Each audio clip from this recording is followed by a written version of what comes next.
welcome to AGK's Vinyl Life. I'm your host, Anthony K. And on this episode, I'm doing something I thought I would never ever do in my time here in the vinyl community on YouTube. And that's a shootout of Beatles albums. That's correct. You're hearing it right, folks. Those of you that are longtime viewers of my channel, or maybe even recent viewers of my channel, know that I'm not a Beatles fan. Not that I don't like the Beatles. They're just not...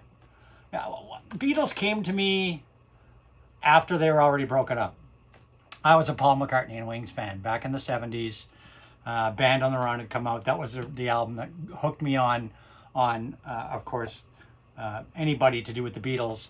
And then Live and Let Die, and being a big James Bond fan, Live and Let Die came out, and the title song was by Paul McCartney and Wings. So I was a big Paul McCartney and Wings fan, loved Paul McCartney and Wings. And it was only because of Paul McCartney and Wings that I went back and bought some Beatles music.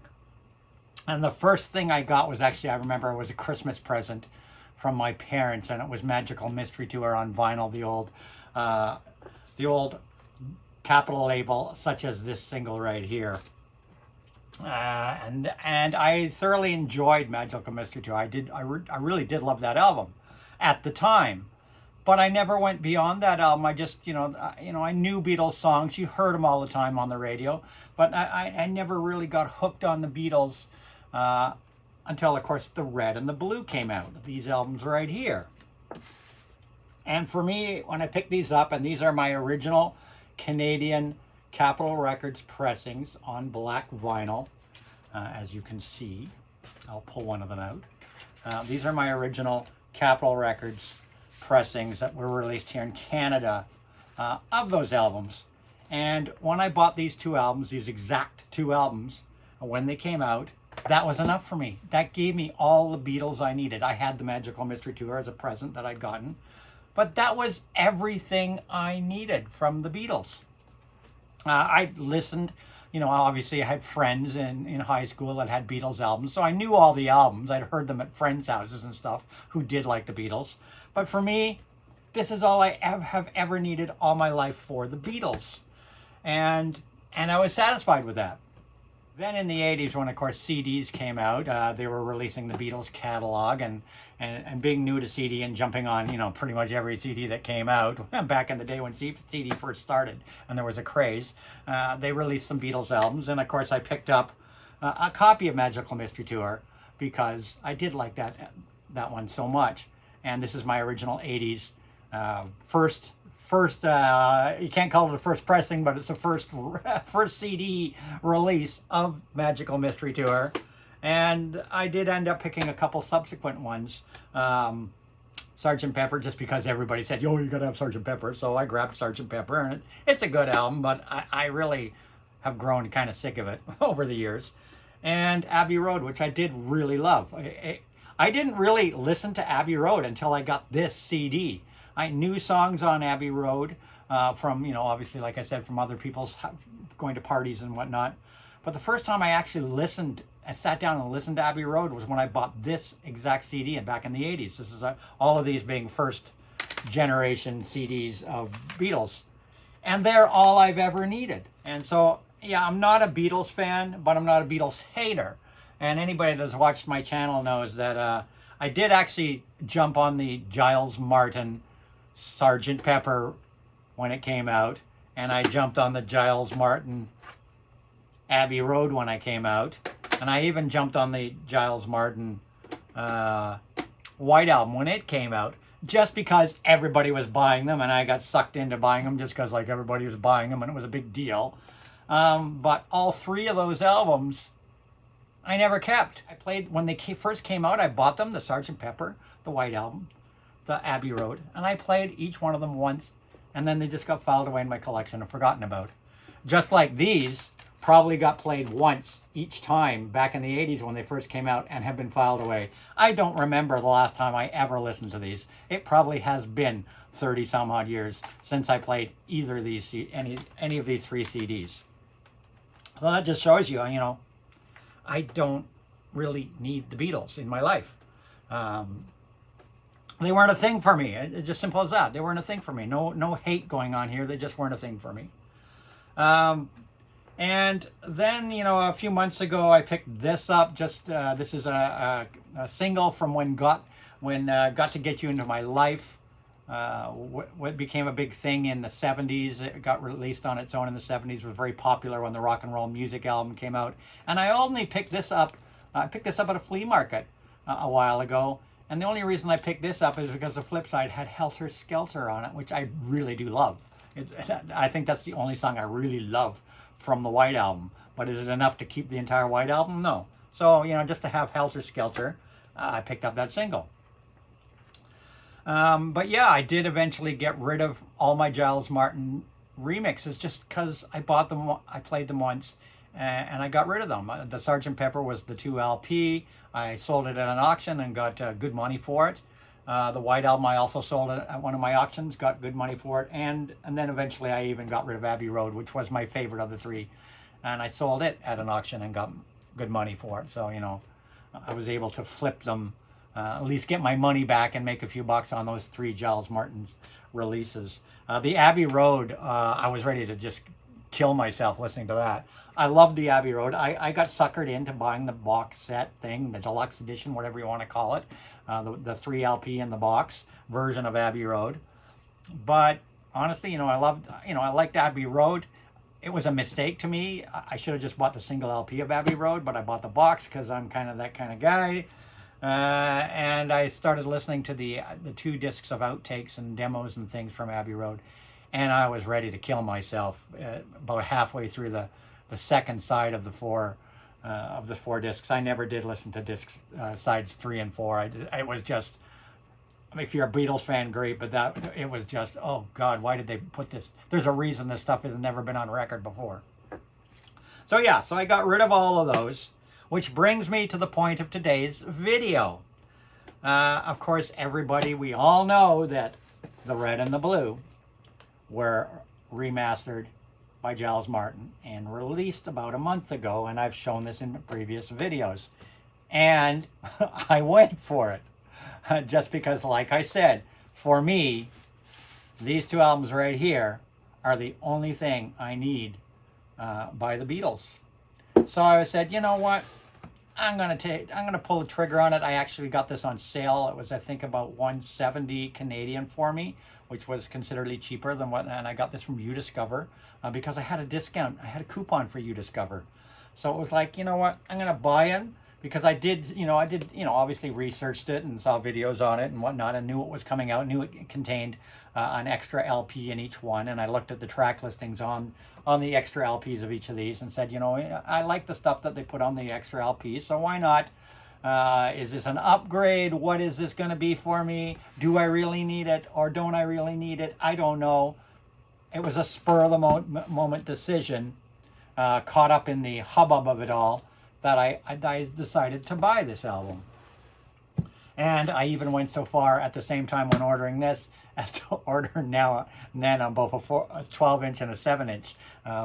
This one being the marbled blue and white 7-inch, because I figured, you know, I have an auction coming up. By the time you see this video, the auction will have been over. But I had an auction coming up, and it was getting close to Christmas, and I thought, well, this would make a great present for somebody at Christmas that attends my auction. And that was kind of the main reason I bought those. And we'll talk about those more in a couple minutes. So here I am. I bought this, and today I sat down. I decided, you know, I talked about it in a previous video that maybe I should do a shootout, maybe a non-audiophile, because I don't consider myself an audiophile. A non-audiophile, a non-Beatles fan. I mean, you know you're a non-Beatles fan when you take a cop. If you go back on my channel about 2 years, you'll find a video of me taking an old OG Capitol pressing of Sgt. Pepper and driving over the cover with my car, then using garden shears to cut up the cover of the album, and then taking an axe and smashing the pressing of Sgt. Pepper into a million pieces. So I'm definitely not a big Beatles fan if I was ready to just trash an OG pressing of Sgt. Pepper. But yeah, here we are, and I decided to do a shootout, a non-audiophile. I don't consider myself an audiophile. I don't jump on analog Productions pressings or MoFis. I have, I think, 6 MoFis in my entire collection. I have 1 analog Productions pressing. I think I have a couple speakers corners. I don't consider myself an audiophile at all. I like music. Whatever pressing I get the day I buy it is good enough for me. If it sounds decent to my ears, fine. I'm not really an audiophile. What pressing it is isn't as important as the music is to me. I just want the music in my collection. Whatever pressing I see at the time when I'm shopping is the pressing I buy. I don't go chasing down audiophile or pressings. I want a clean pressing. If anything, I just want it clean and clear. And that's the only thing that's really, really important to me. So being a non-Beatles fan and being a non-audiophile, I decided, yeah, I'm going to do a Shootout too. And let's see what my ears can hear. And let's see what my final results are on these 2 different pressings of the red and the blue. So for my Shootout, obviously I didn't listen to all 4 sides of the red and all 4 sides of the blue and all 4 sides of the remasters. That's a big time investment. Too much time investment to do a little Shootout video. So I did needle drops. I did play a few songs from each of the albums. From the red album, I played the first song on every side because they are favorites. I picked songs that I really do like by the Beatles and I do know well by the Beatles, which were Love Me Do, Hard Day's Night, Help, and Nowhere Man. Those were the 4 I picked from this album. And I listened to them. And this, of course, is on the red Canadian Capitol label. This is how we got them here in Canada. And then, of course, I listened to my remaster, Giles Martin mix of the Beatles album. And I did pick up the limited edition on the red and blue vinyl of these albums. And I listened to the same songs again, back to back, all 4 songs back to back. After that, I listened to a few songs. And this one I did a little more jumping around. This one, because I wanted to listen to songs I really knew well and did favorites from. So on this one, I listened to Penny Lane from side 1. Magical Mystery Tour, because I do, talked about it already. I do love that album. Magical Mystery Tour I listened to. Then I just listened to the first 2 tracks of sides 3 and 4, Back in the USSR, and Here Comes the Sun. And this one, as you can see, is also on the Capitol label. This was the Canadian OG Capitol pressings of the red and blue. So I listened to those. And then, of course, from the Giles Martin remaster, which is on a beautiful blue vinyl, as we can see here, I listened to the same songs. And the difference was noticeable. So the positives and the negatives, I guess, if anything. Negatives, obviously, it's an expensive box set. I was lucky to get a deal on it. In Canadian, they were going on You Discover Music for about $2.15 plus tax. I had a coupon. I got them for $1.70. All in. I had a big coupon. I paid all in $1.70 plus shipping. Otherwise, for most people, I think they were $2.15 plus tax plus shipping. So I got a really good deal on the box set. So obviously, the big negative of the box set would be, quite simply, the price of these things. That'd be the big negative. The negatives for these are that obviously they're old. They still sound great. I took very good care of these albums, but they have picked up a few clicks and pops here and there. Nothing in the songs. Most of the clicks and pops I hear are between the tracks. So probably a good wash might clean them up. The negatives. That's the only real negatives. The negatives of this. Another negative of this, looking back, is yes, you got inner liners with the lyrics on them, which I do have here. Yes, you got the inner liners with the lyrics, but you really got no notes, any other liner notes or anything about the band, from the band. It was just track listings and a picture inside.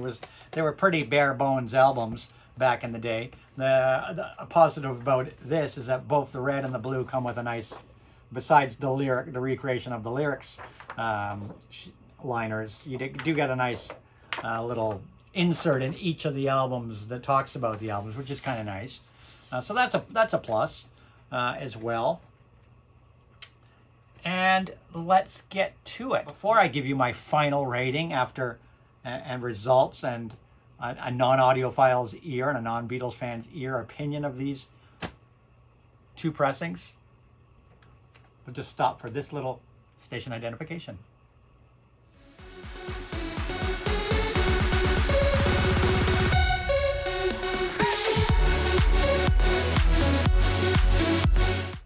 And we're back. So, what did I think? How did I like them? First, the originals. The original OGs. Well, the one thing I noticed immediately from both of these albums is how bright they are. I'm not a big guy for bright. Maybe back in the day, I think my ears are, all our ears change over time. I find I'm much more sensitive hearing-wise to bright albums that are bright, like high cymbals, lots of high end. They actually almost hurt my ears a little bit, make my teeth, what's left of my teeth, rattle a little bit. I'm not a big fan of bright. I've always loved bass. I'm a big bass guy. I like a good thump in my music. I like a nice vibrating bass in my music. I like the high end toned down slightly in my music. And the initial thing I noticed right away with both of these OG Canadian Capitol presses is how bright they were. How absolutely bright they were. Almost to the point where I was like, I don't really like this anymore. These don't sound the way I remember them. Though the pressings are in good shape. It's not like the pressings are worn out or anything. It's just they're very bright. That was the first thing I noticed. And I didn't really realize how bright they were until I played the remasters. When I played the remasters, I noticed a considerable difference. Some of the songs I played of the songs I sampled were very close between the remaster by Giles Martin's and the originals. They were close, but there was a noticeable difference. And the noticeable difference in these was the brightness was gone, which made me very, very, very happy. And there was a definite nice rich bass sound to these and thump to these, which I really liked. The other thing I noticed is that I found that these albums here, the remasters, my room came alive, and they were full. The sound was full, and my room was alive and full of music. With these, they sounded dated. It's the only way to explain it. They were much thinner. Wasn't as wide of soundstage. A much narrower of soundstage, and it just didn't bring my room alive like these ones did. And they sounded old. Just you could tell they were recorded in the time they were recorded, whereas these sounded like they were recorded yesterday. So that was a big plus for me. What I did really, really like how these are mixed for my ears, for my tastes, and how I listen to music. And before I say anything more, I should say that my stereo system, for those that are wondering what I played it on, that aren't familiar with my channel or aren't familiar with my setup, I played all these records I played on my Rega P1 turntable, which I have upgraded the belt, platter, and cartridge on. I run an Ortofon Blue on my turntable.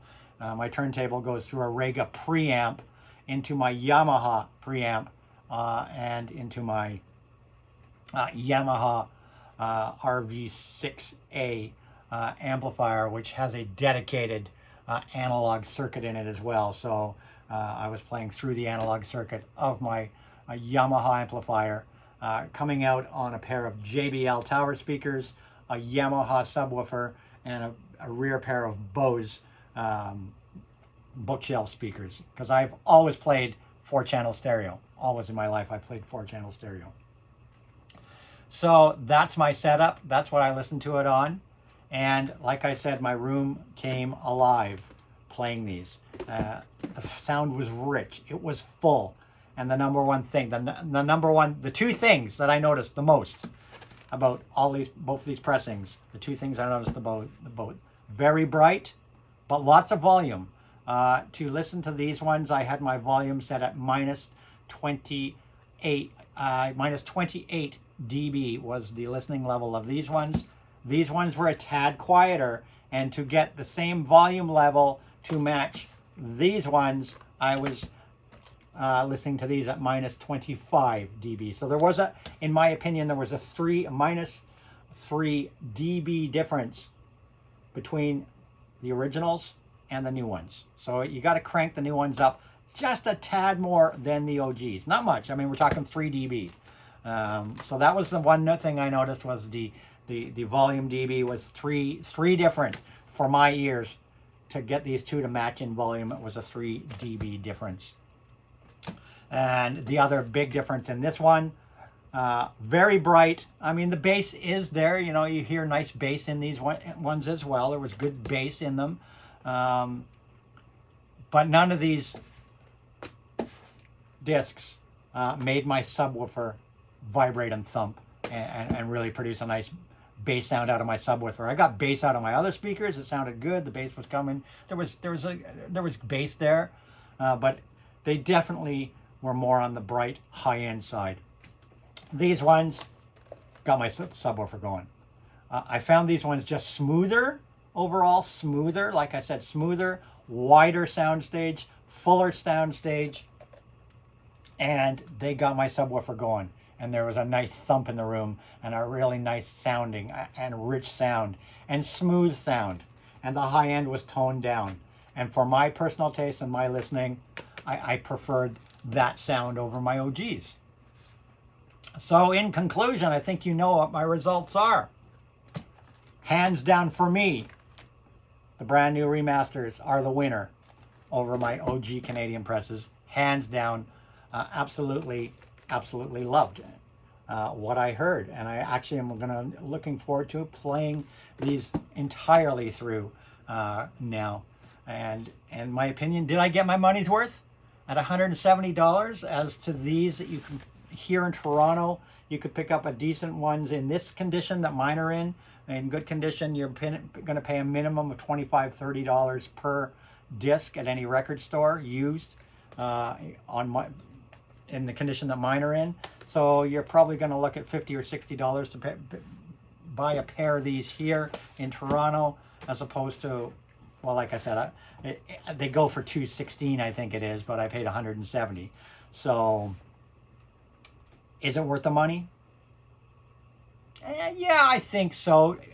I mean, the extra disc in each of these, the third LP in each of these of extra songs, definitely makes up a little bit of that $100 difference, or over $100 difference between owning these and owning these. I think the third LP in each set, it does sort of help some of that. The liner notes are nice to have. Obviously, the heavy 180 gram vinyl over these, which were a pretty thin vinyl. These are maybe 120 gram or 100 gram vinyl. So those little things alone. I think the covers are richer. I don't know if my covers have just changed over the years, but the blues are clearly deeper on the new one than on the old one. So in conclusion, yes, for me, worth the money. It was a winner. I take the Giles Martin remasters over the OG Canadian presses. And I think, in my humble opinion, and like I said, I'm not an audiophile, but I think what Giles was going for and why they've done this is these sound, like I said, the number one thing I felt is they sound like they were recorded yesterday. They sound like all new. If you listen to new artists like I do and new bands, this is kind of how new artists sound nowadays, how new releases from new artists sound. And I think that's what Giles and the music industry was going for, Apple Records was going for, is they wanted to make these not sound old, so that the younger generation, who are the ones that buy the majority of vinyl, the teens and the 20s, that they would maybe appeal more to the younger generation because they have a sound. They sound recent. They sound like they were recorded recently, whereas these do sound like they were recorded in the 60s. And I think that is one of the big considerations in making these, is to appeal to the younger crowd, to make something that doesn't sound old. And that's just my opinion.